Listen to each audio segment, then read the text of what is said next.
L'organisation qui existe aujourd'hui à GSF, c'est l'organisation qui existe depuis sa création.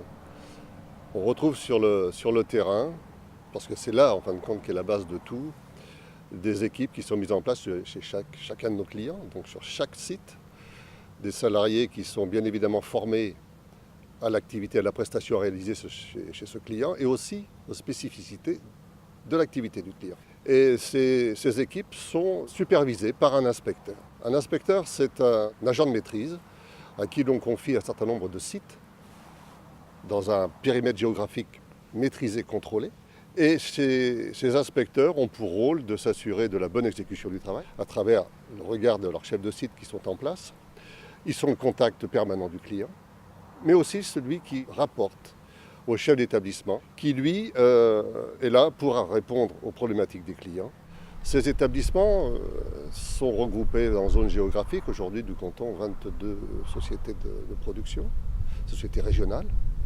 Sur l'ensemble du territoire, 5 sont à Paris, 17 sur la province. Et ces sociétés de production ont à la tête un directeur de région qui a un mandat de directeur général. Ces sociétés régionales sont supervisées par des directeurs nationaux de production qui sont le lien avec les directions générales du groupe et les sociétés de région, qui sont les garants du respect de la stratégie, de la philosophie et des règles qui sont fixées par la direction générale du groupe. Ça, c'est essentiel si on veut avoir cette façon uniforme de fonctionner, que l'on soit à Lille ou à Marseille. Chaque directeur national de production a en charge 4 à 5 sociétés en supervision et sont ces relais indispensables dans le bon fonctionnement du groupe.